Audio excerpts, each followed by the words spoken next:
There is a 4-hour window in this case that nobody is talking about. Not the news networks. Not the podcast hosts. Not the armchair detectives on Reddit. For hours that sit between a garage door closing in the Arizona desert and a body that has never been found. And inside those 4 hours is the only version of this story that actually makes sense. Welcome back to Cold Case History. I am going to walk you through every detail of this case. The footage, the forensics, the suspect behavior, the DNA, and the digital evidence trail. If you are new here, subscribe now and hit the notification bell. We cover every update on cases like this one the moment they break. And trust me, this one is not finished breaking yet. Let's begin at the beginning. Every headline, every breakdown video, every deep dive you have seen about Nancy Guthrie begins at 1:47 in the morning. The figure on the porch. The camera going dark. 41 minutes inside the house. Blood on the front steps. A pacemaker disconnecting at 2:28. A vehicle catching a traffic camera at 2:36. That is the sequence the whole world has been studying for a month and a half. And after 6 weeks of public scrutiny, no arrest, no body, no resolution. So I am not starting there. I am starting at 9:50 in the evening on January 31st, when a garage door rolled shut in the Catalina foothills neighborhood of Tucson, Arizona. Because what happened in the hours between that garage door closing and the moment the porch camera went dark is the part of this story that has been sitting in the shadow of the more dramatic footage. And once you understand those 4 hours, once you understand what was found untouched on a kitchen counter and what a hearing aid means when it comes out at night, and what it means that nobody called for 14 hours, the second half of this case stops looking like a mystery and starts looking like something much more deliberate. Tomaso Chion says he drove Nancy Guthrie home from his house that night. He says he watched her go through the garage. He says the door came down behind her and she was safely inside. That is his account. His account, and only his account, because no camera captured Nancy walking into that house. No neighbor witnessed the drop-off. No independent record exists of Nancy Guthrie entering her home alive on January 31st. The only confirmation that she made it inside is a garage door closing in the dark and the word of the last known person to see her. Now think about the medication. Nancy had a cardiac medication she was supposed to take each evening around 10 o'clock. She was dropped off somewhere between 9:45 and 9:50. That gave her a window of 10 to 15 minutes before her evening dose was due. The next morning, when her family entered that house, the medication was sitting exactly where it had always sat, on the kitchen counter, untouched. Both doses, the evening dose from the night before and the morning dose from that day, both still in the bottle. This is an 84-year-old woman with a pacemaker. The Pima County Sheriff said publicly that she could not survive a full day without those medications. She walked into her home, and she never took them. There are only a few explanations for that. She forgot, which is possible, but every person who knew Nancy described her as mentally sharp, a woman the sheriff himself called of great sound mind. She went straight to bed without taking them, which means she broke a medical routine she had been following for years, on the one night that matters most in this entire investigation. Something stopped her before she reached the counter. Or she never reached the counter at all. Her hearing aids were out, the powerful ones, the ones that when removed left her completely unable to hear anything. Her phone was on the nightstand beside her bed. Her wallet was inside the house. Her car was in the garage. Every single thing that belonged to Nancy Guthrie was exactly where it should have been. Every single thing except Nancy. The internet has spent 6 weeks fixated on who was standing on that porch in the dark. I have spent 6 weeks asking a different question. What happened between 9:50 in the evening and 1:47 in the morning? Because those 4 hours have never been explained. They have never been publicly investigated. And when you look at everything that has been found, and everything that has notably not been found, including what turned up inside Tomaso Chion's car after 40 days in law enforcement custody, and the thread connecting Tommaso's music scene directly to the man who sent a ransom demand to his personal phone number, those 4 hours start looking less like a gap in the timeline and more like the center of the entire case. This is the video that goes where others have not gone. Not the backward walker. Not the porch footage. Not the sheriff's shifting statements. The 4 hours before any of that. And by the time you finish watching this, the case is going to look completely different than it did when you pressed play. Nancy Guthrie wore powerful hearing aids that she removed each night before sleep. Without them, the world went completely silent. She was 84 years old, slim, around 150 pounds, with a pacemaker that connected wirelessly to her Apple devices while she rested. She managed serious cardiac conditions with medications taken morning and evening without fail. And every night after those hearing aids came out, she slept in a house in the Sonoran Desert with no one else inside. She had raised 3 children on her own after her husband Charles died during a mining expedition in Mexico, in 1988. She was 46 years old when it happened. Overnight, she became the sole parent, the provider, the one who held everything together. Former FBI agent Maureen O'Connell, whose own father died when she was close to the same age as Savannah, described women shaped by that kind of experience as fiercely self-reliant. Women who fight the idea of assisted living. Women who will not leave their home even when people close to them think they should. Nancy was exactly that woman. She did not drive at night. Not because she lacked the ability. Because she did not want to return alone after dark to an empty house at the end of a desert road. During daylight hours, she drove herself everywhere. But in the evenings, she relied on family or rideshare. Which means that every time she took an Uber home at night, there was a new stranger sitting behind the wheel who now knew her address, knew she was elderly, watched her walk through the front gate alone, and had no way of knowing whether or not the camera mounted above the door was actually recording anything. Her daughter Savannah brings in roughly $8 million a year working as a network correspondent in New York. Her son Cameron is a retired Air Force colonel, a former F-16 pilot. Her daughter Annie lives 4 miles from Nancy's house with her husband, Tommaso. Nancy had family nearby. She had financial resources around her. But there was no live-in caregiver. There was no medical alert pendant. There was no panic button beside the bed. And the Nest doorbell camera mounted at the front of the house had no active cloud subscription. It could detect movement, but it was not saving footage to any server. For all practical purposes, it was a camera-shaped object on the wall, and anyone who had spent meaningful time at that house would have known it. On the evening of January 31st, Nancy took an Uber to Annie and Tomaso's house for dinner. She arrived at approximately 5:30 in the afternoon. They ate, played games, and shared what was by all accounts a normal Friday evening. Around 9:48, Tommaso drove her home. The drive runs about 10 minutes. The garage door closed at 9:50, and then he turned around and drove 4 miles back. For the next 14 hours, nobody contacted Nancy Guthrie. Nobody called.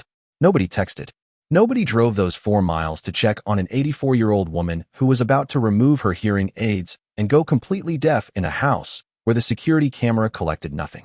She was not reported missing because a loved one had a bad feeling. She was reported missing because she did not show up to watch a church live stream at a friend's house the following day. Around 11 in the morning, family members drove over, searched the house, walked the property, and found nothing. At noon, they called 911. Whatever had happened to Nancy Guthrie had been finished for at least 9 hours by the time anyone dialed for help. Now I want to walk you through what the evidence actually shows inside that house. Not the version that gets repeated on morning news programs. Not the tidy summary that skips the uncomfortable details. The evidence itself. What it tells us, what it refuses to tell us, and what has never once been publicly explained. At 1:47 in the morning, the Nest doorbell camera was manually disabled. Someone physically reached up and handled it. The FBI, working through a partnership with Google, recovered residual footage from the device, images and fragments of video that technically should not have existed because the camera was not recording to the cloud. What they recovered showed a figure moving through the front of the property with a quality that analysts and former agents described as ownership behavior. He did not scan. He did not hesitate. He walked directly toward the camera as though he had done it 100 times. He tapped the lens twice before cutting the feed, an unhurried gesture. Casual the way a person is casual in a space they know belongs to them. He wore black nitrile gloves, a ski mask with visible facial hair underneath, something that appeared to be a mustache or goatee. An Ozark Trail 25-liter backpack from Walmart with reflective safety strips along the sides. A belly band firearm holster positioned incorrectly for a right-handed draw. And something in his pocket with a protruding shape that did not match any standard phone profile. Something with an antenna. The FBI estimated his height between 5'9" and 5'10", average build. Former profiler Jim Clementi noted what appeared to be a marking or tattoo on his right wrist, visible in the recovered footage at a moment when the glove shifted during movement. What followed over the next 41 minutes was not recorded. The camera was gone. What investigators know comes entirely from what was left behind when it was over. There was blood on the front porch. Blood trailing down the driveway.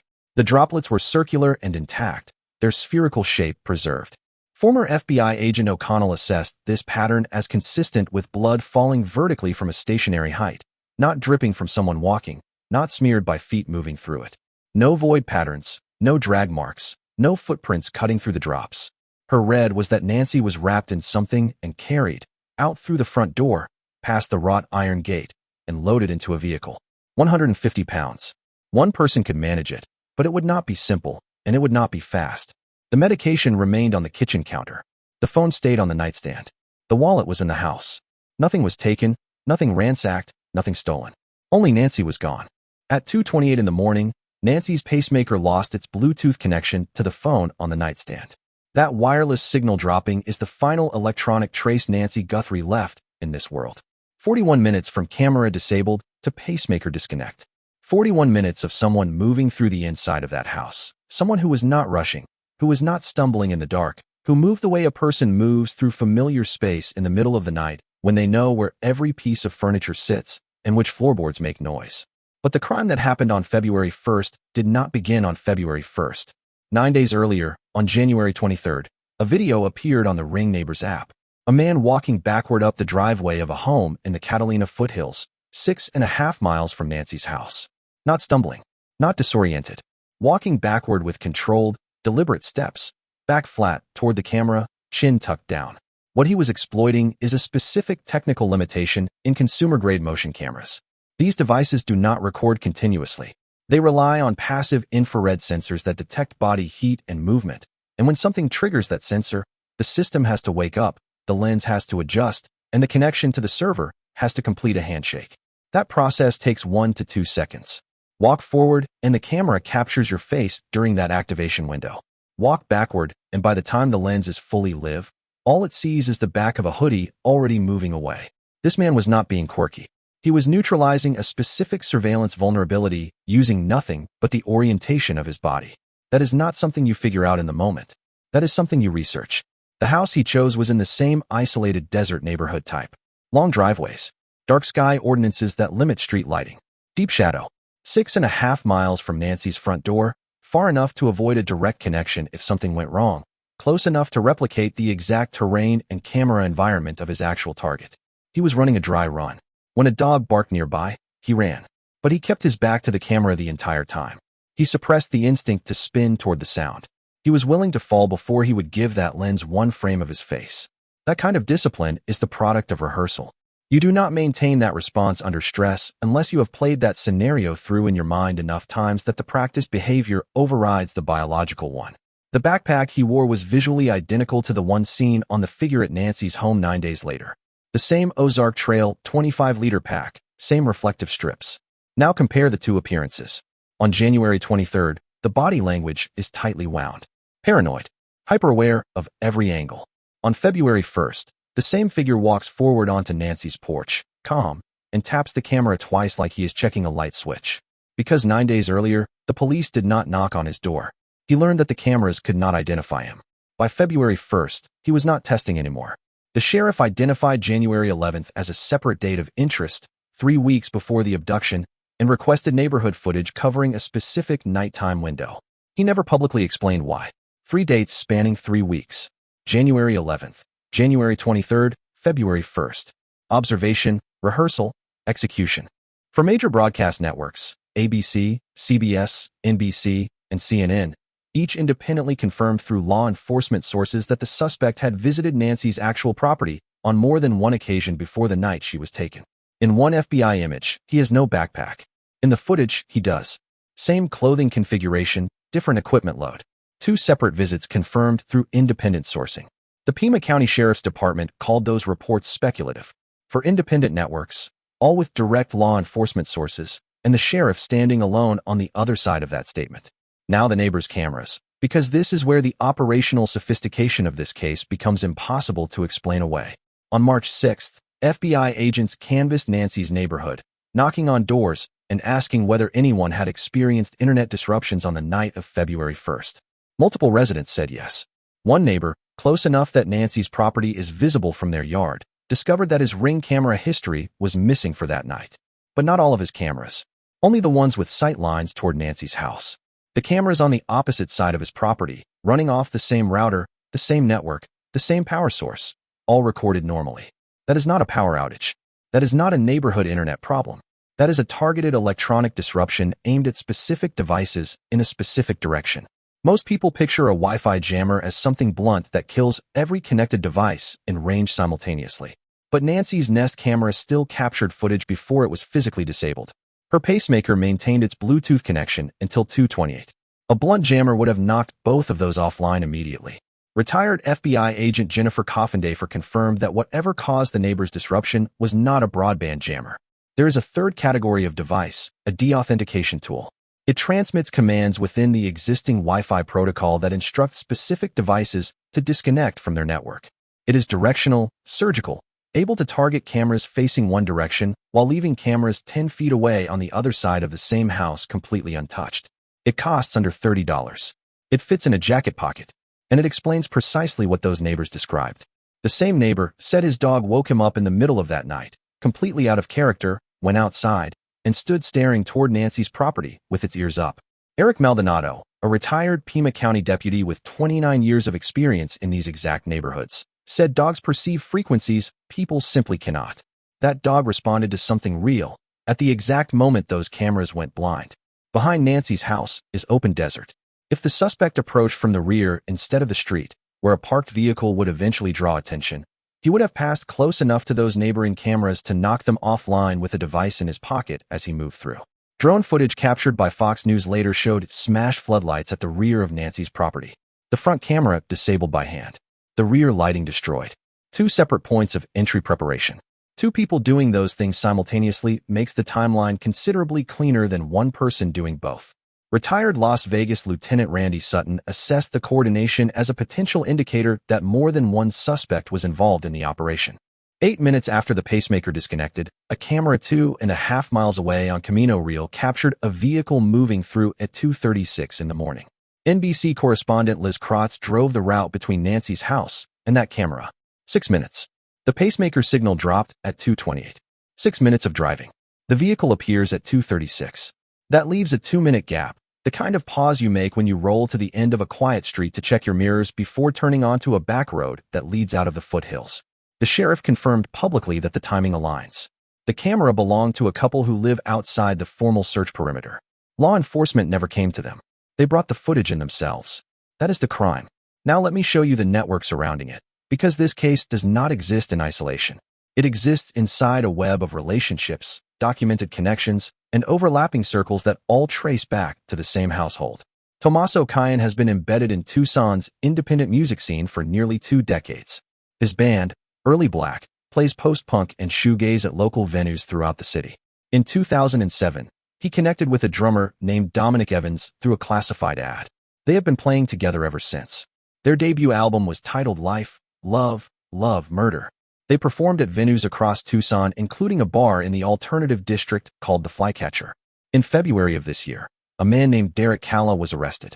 His offense was sending a text message directly to Tommaso and Annie's phone number that read, quote, "Did you get the Bitcoin? We are waiting on payment for the transaction." He also placed a brief call to the same number. Authorities concluded it was a cruel and opportunistic hoax with no operational connection to the actual kidnapping. Calla was charged, and the matter was framed as a fraud. But Derek Calla did not pull Tommaso's personal phone number from a public directory. Calla performs under a stage name in the same underground music scene that Tommaso has been part of for years. He has documented connections to other figures in that local scene, people who share venues, events, and social circles with Early Black's orbit. In a city like Tucson, where the alternative music community numbers in the low hundreds, those overlaps are not loose. They are tight. The man who sent the ransom text directly to the son-in-law of the missing woman was not an outsider calling from across the country. He was someone close enough to have the number already stored. That does not make Derek Calla the person who entered Nancy's home. Investigators have already called it a hoax. But it raises a question that has not been answered publicly. How many people inside Tommaso's social world had access to meaningful information about Nancy? Her address, her evening routine, her medical vulnerabilities, her famous daughter's schedule and net worth. In a close-knit scene where people share stages, share late nights, share conversations, information travels without anyone asking for it directly. You hear things. You absorb details about the people connected to the people you know. And if one of those connections happens to run through the son-in-law of an elderly woman living alone in the desert foothills with an unsubscribed security camera and a gate that does not consistently lock, that information has a very different kind of value to a very specific kind of person. If you're still here, subscribe, because cases like this only work when people stay and tell us where you're watching from. I love seeing my global family represent. Drop your country or city in the comments. Now the car, because this is where the physical evidence intersects directly with the timeline. Tommaso and Annie's blue Honda CR-V was seized by investigators early in the investigation. As of 40 days after Nancy's disappearance, it had not been returned. It was sitting at a mechanic's shop being reassembled following what investigative reporter Dave Mack described as an exhaustive search. The Pima County Sheriff's Department told Parade magazine they intended to return it, but had no confirmed date. 40 days. A vehicle that belongs to people the sheriff says have been cleared, still in evidence, still being processed, still being put back together piece by piece. Retired FBI agent Jennifer Coffendafer laid out several reasons the car matters forensically. Was Nancy followed from Annie and Tommaso's house on the night she was taken? Was a tracking device planted on the vehicle to monitor her movements? Did someone interact with the car in a way that transferred fingerprints or biological material? The CR-V is the last enclosed space Nancy occupied before she walked into her home for the final time. Whatever she left behind in that vehicle, hair, skin cells, clothing fibers, is being compared against everything recovered inside the house and on the porch. Coffendafer also raised a legal point that cuts in both directions. Every search of Annie and Tommaso's property, including the vehicle, has been conducted as a consent search, not under a probable cause warrant. She noted this means investigators have not established enough evidence to compel a search. But consent also means something else. It means Annie and Tommaso have voluntarily allowed their vehicle to be disassembled. Their home has been searched multiple times, including a late-night warrant execution where officers spent hours inside, photographed rooms, and carried out suitcases. A septic tank was examined. Cameras were removed from the property. People who have nothing to hide cooperate fully. But people who are confident the evidence will not circle back to them also cooperate fully. Cooperation tells you that someone is playing the situation intelligently. It does not tell you they are innocent. Nancy's own car was also impounded from her garage. Its status has not been publicly updated.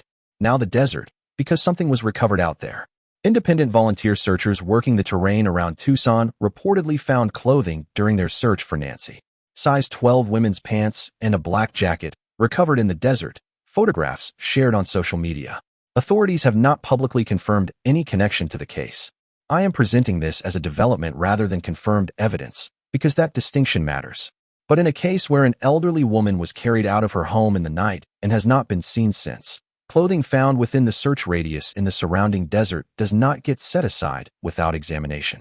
Eric Maldonado, the retired Pima County deputy who worked burglaries in these specific neighborhoods for nearly 3 decades, said bodies in this region end up in the desert, in burn pits, buried in remote locations chosen specifically because they are unlikely to be found without prior knowledge of where to look. He described the Sonoran Desert as vast in a way that makes traditional searches feel futile. Forensic experts have estimated, based on historical abduction data, that Nancy's remains are most likely within 2 to 5 miles of her home. Now I am going to lay out the 5 theories, not the ones circulating on forums, the ones the evidence actually supports. What each one explains, where each one holds, and where each one falls apart. The first theory is the one the evidence keeps returning to. The insider. Tomaso Chion was the last confirmed person to see Nancy Guthrie alive. He drove her home. He said goodbye at the garage. He drove back for miles. No independently verified alibi exists for the hours between 10 at night and 1:47 in the morning. And he was in the same house. Whatever alibi one provides, the other confirms. He carries 20 years of accumulated insider knowledge about that property. He would know the Nest camera was not subscribed.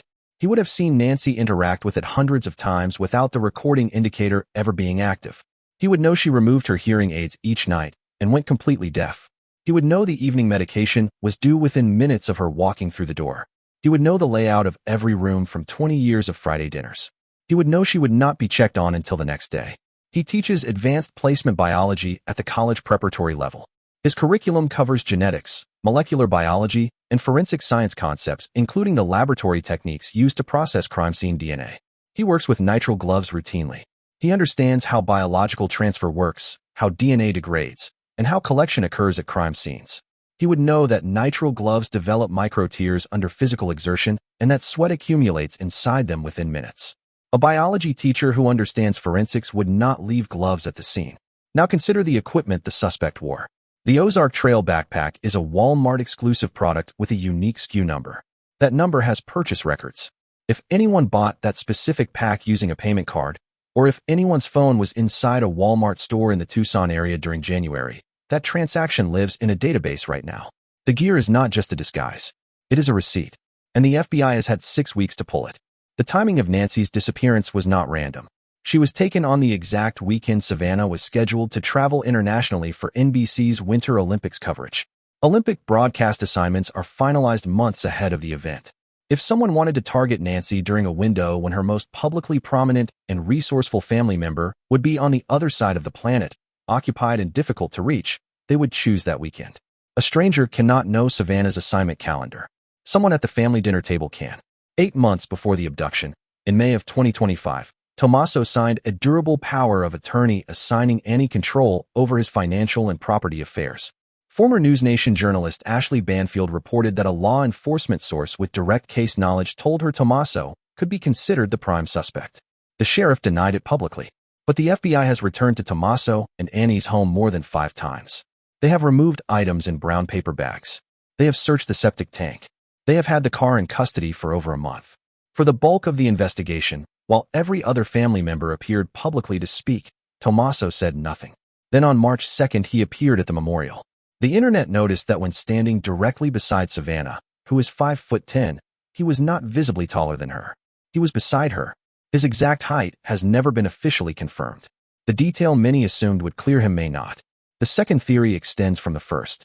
The bandmate, Dominic Evans, 5'9", average build, a mustache or goatee, a marking on his right wrist consistent with what profiler Jim Clementi identified in the recovered porch footage. Felony convictions in Pima County for burglary, robbery, theft, and embezzlement.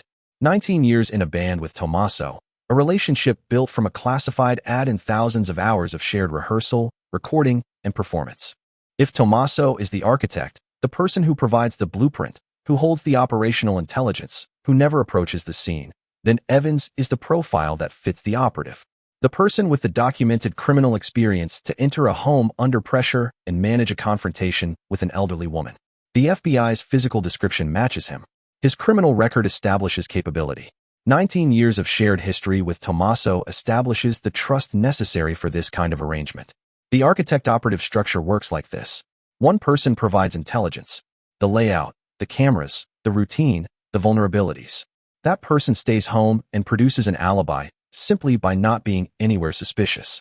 The second person provides operational capability, the willingness to walk through a door at 1:47 in the morning and execute a plan under pressure.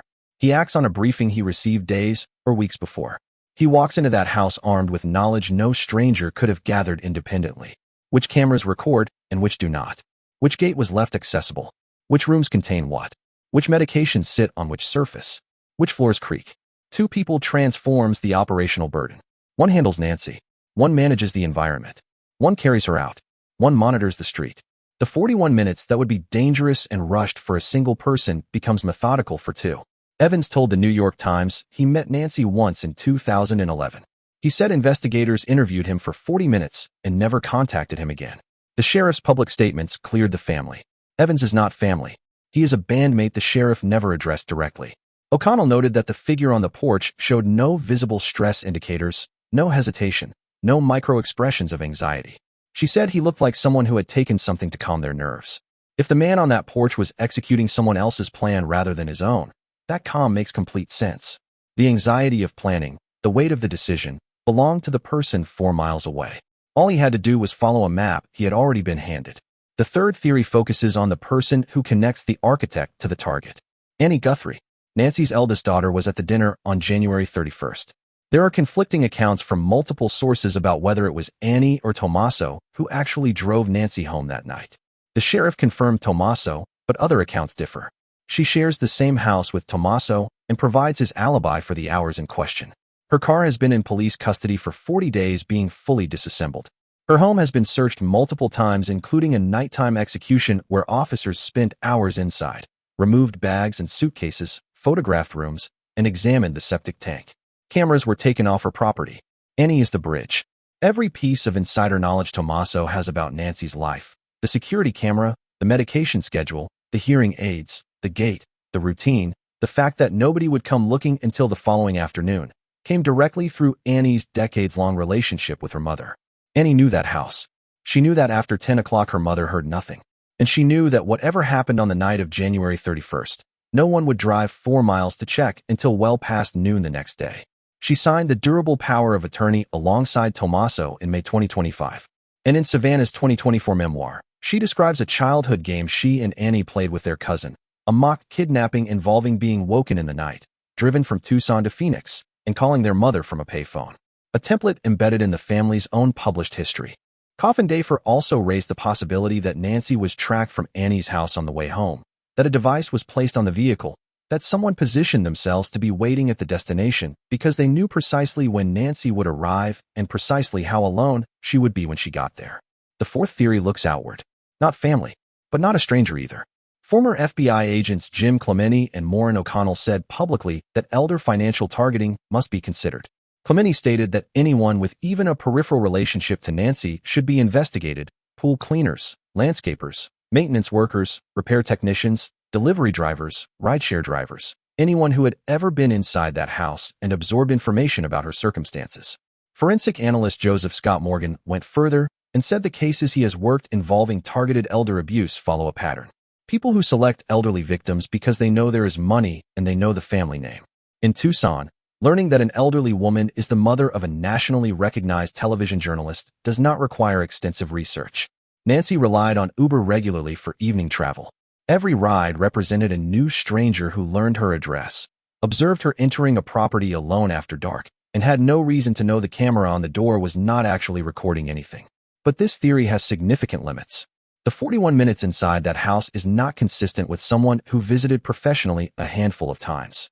The camera tap, that unhurried rhythmic gesture, is not the behavior of a landscaper who came twice. It is the behavior of someone who has been on that porch so many times that the gesture is unconscious. A ransom demand of $6 million requires knowledge of the Guthrie family finances that no service worker gathering ambient information would possess. In 3 weeks of escalating surveillance, progressively bolder visits, a device that targets specific cameras on specific sides of houses, none of that is the fingerprint of opportunistic elder targeting. The fifth theory belongs to Eric Maldonado, who knows these neighborhoods from the inside out. 29 years with the Pima County Sheriff's Office, working burglaries in the Catalina foothills. His read is that someone targeted Nancy's home knowing she was elderly and expected to be asleep. They came in the middle of the night because the neighborhood is too watched during daylight hours. Something went wrong. Nancy woke up. A confrontation happened. Blood on the porch. And the calculus of the operation changed instantly. Whatever was supposed to happen did not happen the way it was supposed to, and the suspect improvised. Maldonado's most pointed observation is about why Nancy has never been found. He said Nancy is the crime scene. Her body holds the suspect's biological material under her fingernails, on her clothing, embedded in her skin. Every criminal in this country understands that DNA is what gets you convicted. You cannot leave that evidence behind. So you take her into the desert and you bury the truth along with her. But this theory has the largest holes of any. A 3-week surveillance campaign is not how burglars operate. The deauthentication tool targeting cameras on one specific side of one specific neighboring house is beyond anything Maldonado encountered across nearly 3 decades of burglary investigations. 41 minutes is not a burglary timeline, and the ransom demands, even if sent by opportunists after the fact, arrived with too much specific information, too quickly, to be entirely disconnected from the people who had actual knowledge of the situation. 5 theories, each built on documented evidence, each with gaps. But here is the line that separates the first 3 from the last 2. The insider theories, Tommaso, Evans, Annie, each one individually explains the 4 hours. They explain untouched medication on the counter. They explain a security camera with no subscription. They explain a gate that was not forced. They explain why nobody came to check for 14 hours. They explain how someone moved through the inside of that house in total darkness without touching the walls. They explain ownership behavior on the camera. They explain a deauthentication tool being used in that specific neighborhood by someone who knows where every camera on every adjacent property points. They explain why a blue Honda CR-V is still in pieces at a mechanic shop 40 days after its owner was publicly cleared by the county sheriff. The outsider theories explain some of what happened. They cannot explain all of it. A pool cleaner does not tap a camera with muscle memory familiarity. A burglar does not rehearse for 3 weeks and then return on a different night without the backpack. A stranger does not know the Nest subscription was inactive, and no one outside the family circle could have known that the evening medication was due at 10 o'clock and that missing it would start a clock that could not be reversed. And then there is the investigation itself, because if the evidence has been slow to produce an arrest, the handling of that evidence carries some of the responsibility for why. The crime scene was released in under 20 hours. After it was released, a pool cleaning company that had no history of servicing that address was escorted into the backyard by a deputy. A landscaper brought tools onto the property. Pizza was delivered to the address. A home health worker visited. Reporters walked up and photographed blood still visible on the porch steps. Forensic investigator Joseph Scott Morgan documented the contamination in real time and said he saw no evidence management at the perimeter. He said the DNA that investigators are counting on to break this case could belong to the pool technician who showed up the following afternoon. The FBI had to return to the property because a roof-mounted camera was missed entirely on the first sweep. They brought in engineers from Google to attempt data recovery from a device that was never supposed to retain footage. The biological evidence from inside the house was sent to a private laboratory in Florida rather than to the FBI's facility at Quantico, which maintains dedicated rapid processing capability specifically for active kidnapping cases. The sheriff told NBC that results could take weeks, months, or possibly up to a year. The glove DNA that dominated 2 weeks of public analysis was eventually matched to a restaurant employee with no connection to the case whatsoever. One profile down, one still in processing.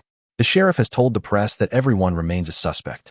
He has also told the press that the family has been cleared and that suggesting otherwise is cruel. He has given different versions of the same factual events to different outlets in separate interviews. He disclosed to the media, before the search was operationally complete, that investigators had a technology capable of detecting Nancy's pacemaker signal from a helicopter. Anyone who took Nancy now had direct knowledge that law enforcement could track her pacemaker wirelessly. The signal has not been detected since. The Madres Buscadoras, a volunteer search organization with more than 5,000 documented desert recoveries, traveled to Arizona to assist with the search. They were turned away. Behind all of this is a documented institutional conflict. In 2015, the FBI investigated the Pima County Sheriff's Department for the misuse of civil asset forfeiture funds. A chief deputy was indicted and later died by suicide. Sheriff Nanos went on television and called the FBI's entire investigation garbage. A former chief deputy told the Daily Mail that Nanos carries deep institutional hostility toward the federal agency. 98% of his own deputies voted no confidence in his leadership before Nancy Guthrie ever disappeared. The investigation is narrowing despite that leadership, not because of it. The detectives and federal agents doing the actual work deserve to be separated from the failures at the top. They are building a case in an environment made harder by the person running the department. A dedicated task force now operates out of the FBI's Tucson field office. For detectives and a supervising sergeant working full-time on this case, the large public-facing surge of 400 personnel is over.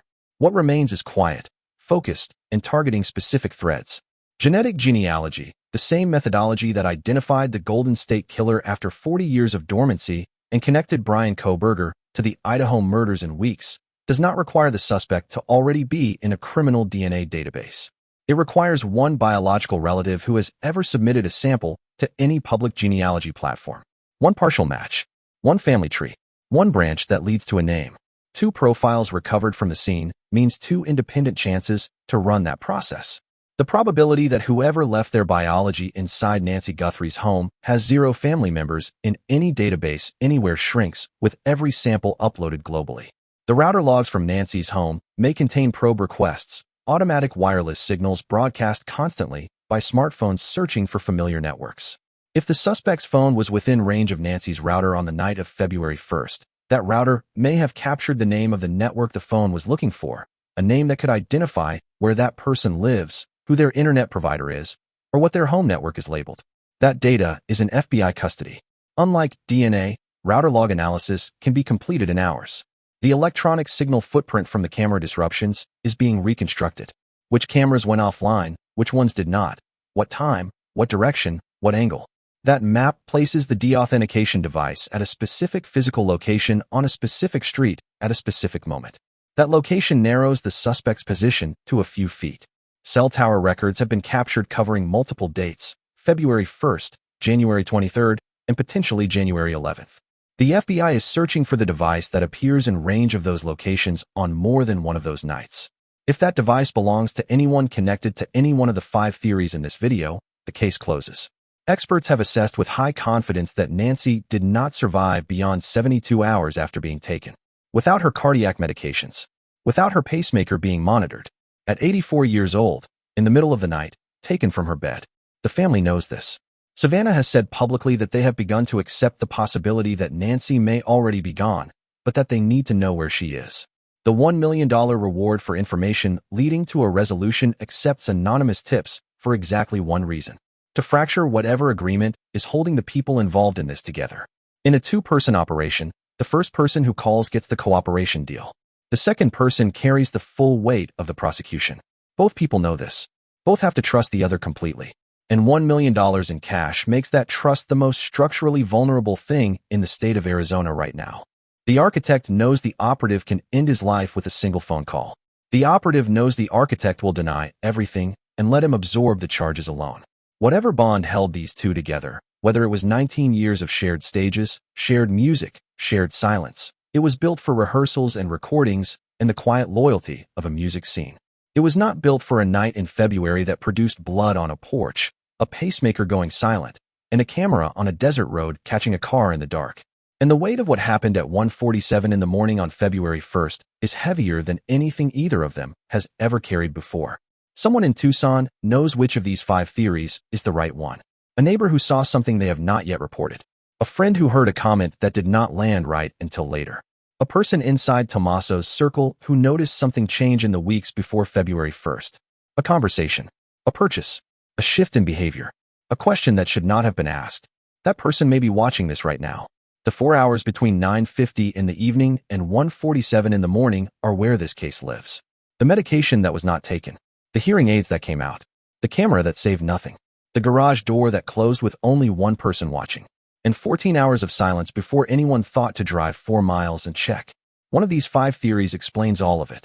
The others explain only parts.